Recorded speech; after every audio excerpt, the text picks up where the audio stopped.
fish. Many companies went bankrupt. In the midst of the crisis, Sotomayor started working for the Peruvian subsidiary of XXth, and 2 years later he became assistant manager at Coixco, one of Peru's largest fishing companies. In 1963, Fernando Belaunde was elected president of Peru. By 1966, Carlos Sotomayor's expertise had earned him a place of honor in the fishing industry. He was chosen XXth's star salesman worldwide. A most significant political event took place in 1968 when a coup d'etat took General Juan Velasco to power.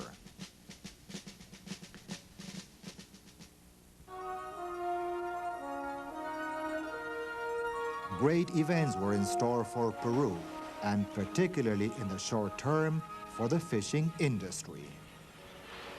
Carlos Sotomayor was ready to chart the course in Peru's politically troubled waters and thus prevent a wreckage.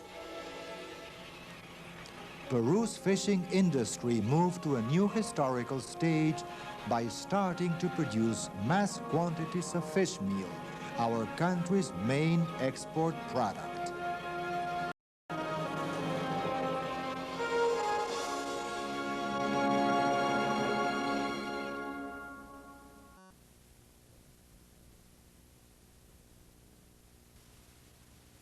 Chapter 2.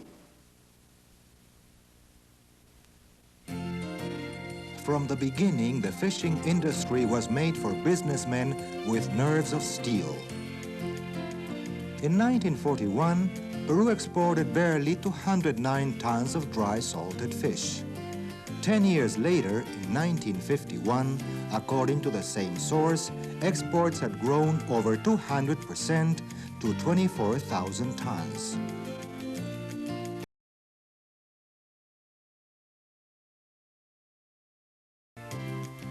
In 1956, this industry went through a reconversion from canning striped tuna to the manufacturing of fish meal for export, using anchovies as its main raw material.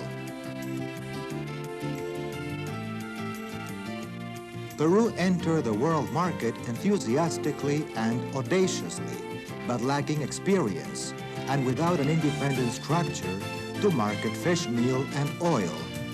In a buyer's market where South Africa, Norway, Denmark, Angola, and Iceland had a dominant position. Some buyers would speculate with fish meal and oil prices just like they did with soya. A Spaniard, Joaquin Peña, deserves special mention. His daring transactions made market prices jitter and put Peruvian producers on the verge of bankruptcy. Once, for instance, I closed a deal for XXth, a sale at $130 per metric ton. But as a consequence of Peña's maneuvering, the price fell to $52. In Lima, everybody knew that Peruvian fish meal sold in Hamburg also found its way to communist countries. They had a good share of the market. But following Washington's policies, the Peruvian government had forbidden Peruvians to travel to the other side of the Iron Curtain. To Uncle Sam was costing us a lot. It was absolutely essential to get organized. Angel Magnifico, a Peruvian entrepreneur with Amin Comar, took the initiative of setting up a sales group called FIPECO that got in Schwartz. Peruvian producers had been persuaded by Schwartz to sell through a single middleman. He became FIPECO's representative in France. Schwartz spoke Spanish very well. He organized a meeting in Lima of FIPECO representatives in Germany, Holland, and Belgium. We had laid the foundations to create a single supply channel. The Fish Meal Exporters Organization, FEO, was established on 1st October 1960 in Paris, Jack Schwartz as its Secretary General. FEO would represent fishmeal exporters and establish its headquarters in Paris. In turn, Luis Banquero had pushed the creation of Consorcio Pesquero in Lima to create a single supply channel. The buyer's market had to be turned into one where producers could make themselves heard. At its peak, the Consorcio represented 92.5% of all Peruvian producers. Then, on October 3, 1968, General Juan Velasco staged a coup d'etat.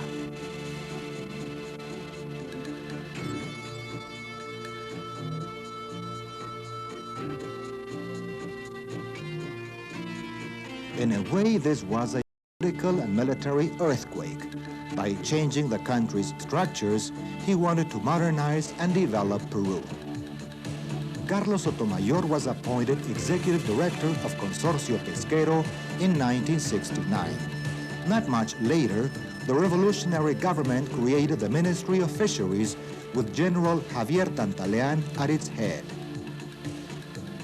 In 1970, the government created the Fishmeal Marketing Enterprise, XXth, which was the state's fishmeal and oil marketing monopoly locally and abroad.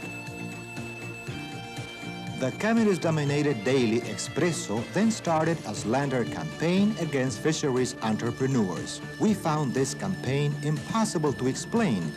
The close and friendly collaboration between private industry and the government. General Tantalean called Luis Banquero, Carlos del Rio, Walter Piazza, and Carlos Sotomayor, all members of the Consorcio Pesquero, to a meeting at the Ministry of Fisheries. He asked the Consorcio to help in marketing fishmeal, and as a result, the fishing industry asked the minister to appoint Carlos Sotomayor as marketing manager. The request was accepted.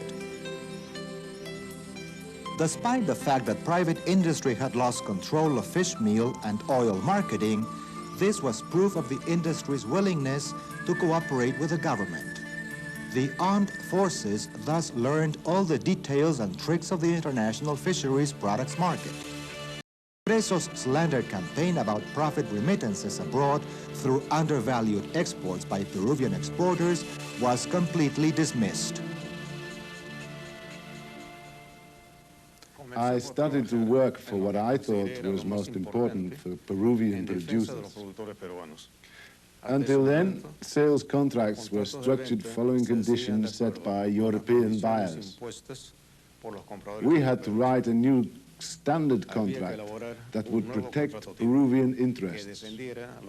I did not want us to duplicate in this century the Peruvian guano experience of the 19th century.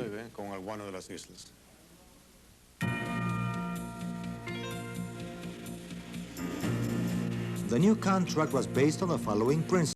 A, fishmeal quality and weight control would be done by the state-owned certification agency CERPER at the Peruvian port of embarkation. The protein percentage would be determined at shipping. The 1% differential would not be taken into account, and price cuts were triggered below 64%. B, payment would be made against a letter of credit at the moment of shipping. C, buyers agreed not to re-export the product except for salmonella-contaminated lots.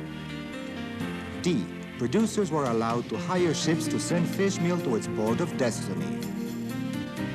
E, Peru should know the identity of the fishmeal's final buyers to prevent product speculation. This type of contract gave Peru an edge because previous contracts determined that controls were carried out at the port of destination, and not even European-appointed inspectors could be trusted to carry out fair certifications.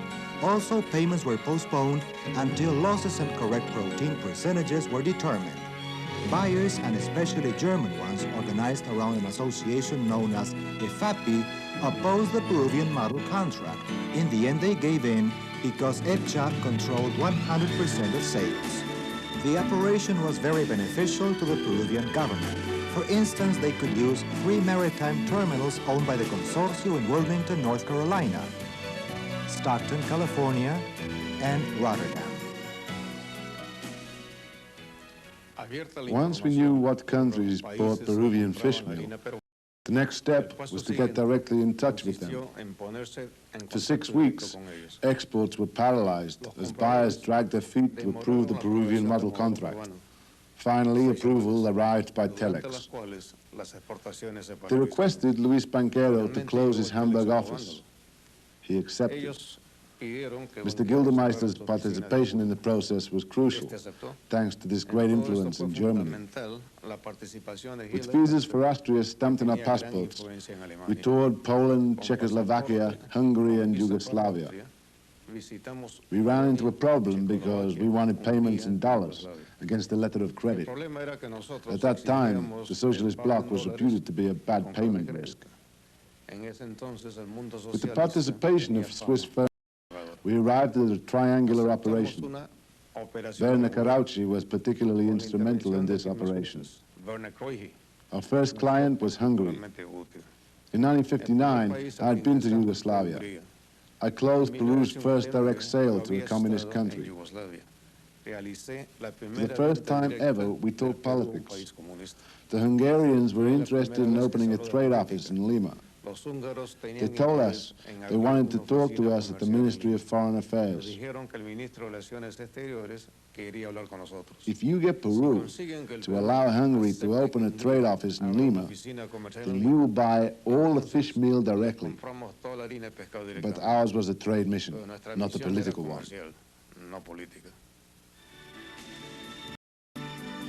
The Yugoslavians already had a representative in Lima. Meanwhile, the fishing industry kept growing in Peru, but the new firms did not join the consorcio. Percentage point by percentage point, the consorcio lost its share of the market. Contacts were gradually made with Poland, Czechoslovakia, Yugoslavia, Hungary, Romania, Bulgaria, and Eastern Germany. Peru had by then 4 marketing channels. With the consorcio's consent, all the experience and network of personal contacts built along many years were passed by Carlos Sotomayor to the Peruvian government.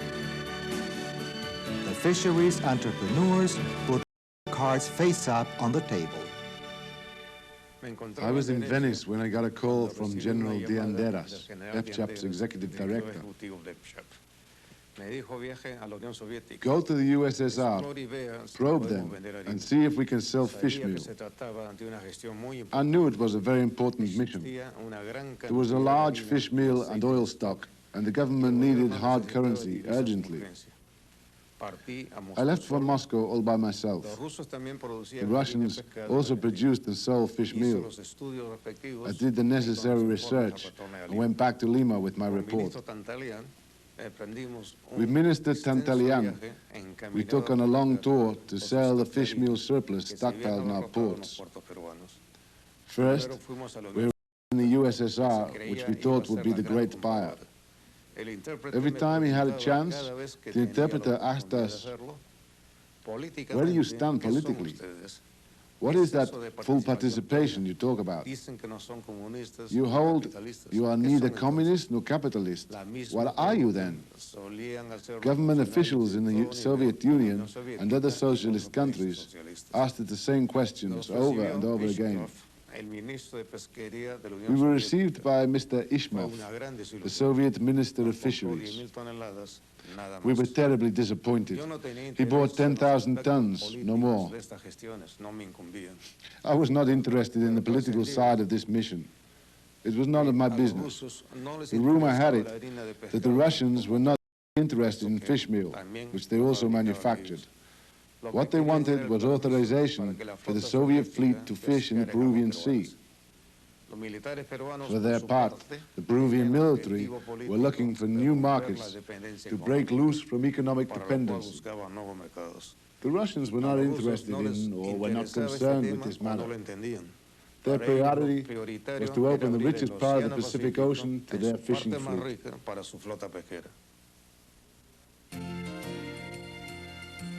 Later, they succeeded. Their fleet was given access to Callao. Next, they had access to Peruvian riches through the Polish, Cuban, and finally, their own fleet. They used trawlers and endangered the biomass. From Moscow, we went to Beijing. In those days, the Russians were at odds with the Chinese. We were astonished by the reception we got. In a 2-hour meeting,